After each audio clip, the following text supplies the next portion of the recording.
नमस्कार दोस्तों, knockout education में आपका स्वागत है। Knockout education way of learning आपके लिए लेके आया आरआरबी कंप्यूटर की चैंपियन सीरीज, जिसके अंदर आज की है हमारी क्लास 8वीं। इससे पहले ऑलरेडी हम 7 क्लासें कर चुके हैं और इसके अंदर हम कवर कर रहे हैं जो आरआरबी के जो एग्जाम्स के अंदर कंप्यूटर के इंपॉर्टेंट क्वेश्चन है, जो एमसीक्यूज टाइप के अंदर है और लास्ट प्रीवियस ईयर जो एग्जाम्स है उसके अंदर आए हैं, और आने वाले एग्जाम्स के अंदर जो इंपॉर्टेंट जो आपके टॉपिक्स हैं वहां से हम क्वेश्चन कवर कर रहे हैं। तो चलिए शुरू करते हैं। आज का हमारा पहला क्वेश्चन है, डैश आदेशों को पूरा करने की प्रक्रिया है। जो आदेश यानी कि इंस्ट्रक्शन दी जाती है उनको पूरा करना क्या प्रक्रिया है? ये है डी कोडिंग। ठीक है, क्या है? D coding. नेक्स्ट है, इंस्ट्रक्शन का समूह जो कंप्यूटर को निर्देशित करता है क्या कहलाता है?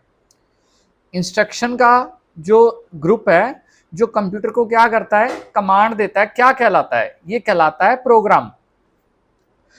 और आगे बढ़ने से पहले जो स्टूडेंट इस चैनल पे नए जुड़े हैं उनसे मेरी रिक्वेस्ट है कि चैनल को सब्सक्राइब करें और आने वाली वीडियोस के नोटिफिकेशन के लिए बेल आइकन को जरूर प्रेस करें। और आपका कोई भी डाउट आपको लगता है तो आप मुझे कमेंट बॉक्स कर दीजिएगा। तो आगे कंटिन्यू करते हैं। नेक्स्ट क्वेश्चन है, मशीन या असेंबली भाषा में प्रयुक्त इंस्ट्रक्शन कोड सीपीयू के किस बेसिक ऑपरेशन को उल्लेखित करता है? सीपीयू के किस बेसिक ऑपरेशन को उल्लेखित करता है? ये करता है ओफी कोड को। किसको? ओफी कोड को।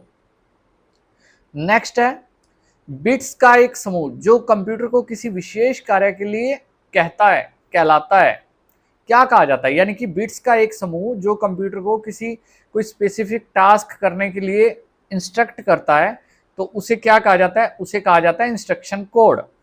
यानी कि इंस्ट्रक्ट करता है तो उसे कहा जाता है इंस्ट्रक्शन कोड। नेक्स्ट है, एक युक्ति द्वारा डाटा एवं निर्देशों को लोकेट करने तथा उसे सीपीयू तक पहुंचाने के लिए जो लिए गए समय उसे क्या कहते हैं? यानी कि कोई डाटा है या निर्देश है, उसे लोकेट करके और सीपीयू तक पहुंचाने में जो टाइम लगता है उसे कहा जाता है एक प्रोसेसिंग चक्कर। ठीक है, वन प्रोसेसिंग साइकिल।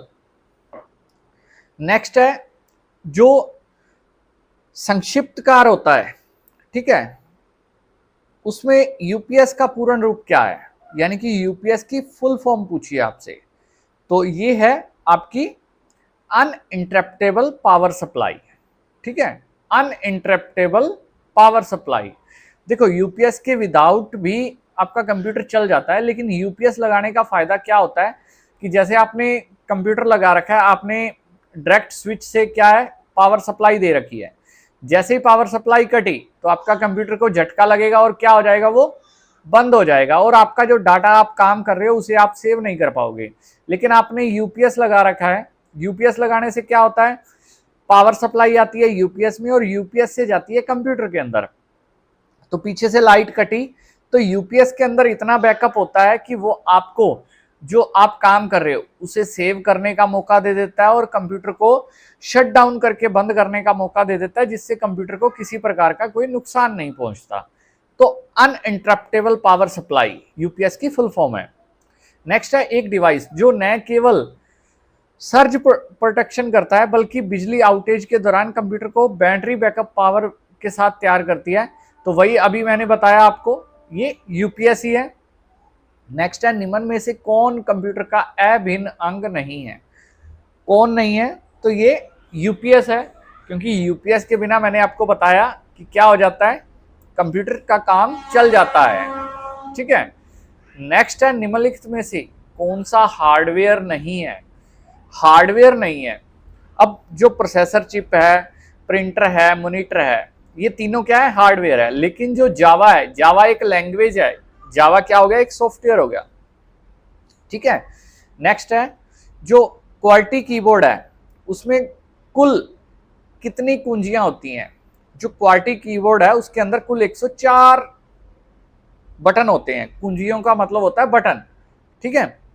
नेक्स्ट है, निम्न में से कौन सी कुंजी कर्सर के बाईं ओर के कैरेक्टर को डिलीट करने के लिए प्रयोग की जाती है? ठीक है, कौन सी कुंजी यानी कि कौन से बटन का उपयोग किया जाता है कि कर्सर के लेफ्ट ओर का जो कोई लेटर लिखा हुआ है उसको डिलीट करने के लिए, तो उसके अंदर यूज होता है बैक स्पेस बटन का। किसका? बैक स्पेस का। नेक्स्ट है डैश और डैश। डैश और डैश कुंजी को दूसरी कुंजियों के साथ मिलाकर शॉर्टकट या विशेष कार्य के लिए प्रयोग किया जाता है। इसमें प्रयोग किया जाता है कंट्रोल और ऑल्ट का। किसका? कंट्रोल और अल्ट को दूसरी कुंजियों के साथ मिला के किसी शॉर्टकट या विशेष कार्य के लिए यूज करते हैं। नेक्स्ट है निम्नलिखित में से कॉम्बिनेशन कुंजी किसे कहते हैं? कॉम्बिनेशन कुंजी कहा जाता है किसे? शिफ्ट कुंजी को। किसे कहा जाता है? शिफ्ट को। नेक्स्ट है टॉगल कुंजी किसको कहते हैं? टॉगल कुंजी कहा जाता है किसे? एक तो नम लॉक को और एक कैप्स लॉक। ये दोनों क्या है? टॉगल कुंजी है, नम लॉक और कैप्स लॉक। ठीक है, कैप्स लॉक तो होता है बड़े लेटर्स में लिखने के लिए, और नम लॉक जो न्यूमेरिक होते हैं 1 2 3 उन्हें लॉक करने और अनलॉक करने के लिए। ये टॉगल कीज है। नेक्स्ट है एंटर की। जो है एंटर कुंजी या एंटर की है किस बटन को दबाने का एक वैकल्पिक तरीका है, यानी कि किसका अल्टरनेट है ये है ओके बटन का। ठीक है, ओके की जगह पे एंटर की हम यूज करते हैं। तो दोस्तों आज की वीडियो के अंदर इतने ही क्वेश्चन। मिलते हैं अगली वीडियो में अगले क्वेश्चंस के साथ। तब तक के लिए जय हिंद, जय भारत। और एक लास्ट इंफॉर्मेशन मैं आपको बता दूं कि अब तक के जो हमने क्वेश्चन किए हैं वो थोड़े टेक्निकल क्वेश्चन थे। अब बिल्कुल सिंपल क्वेश्चन हम करेंगे जो कि आपके एग्जाम पॉइंट ऑफ व्यू से इंपॉर्टेंट भी हैं और आपको याद करने में इजी भी रहेंगे और आसान भी हैं और आपको समझ में भी आ जाएंगे। तो दोस्तों मिलते हैं अगली वीडियो में अगले क्वेश्चंस के साथ। तब तक के लिए जय हिंद, जय भारत।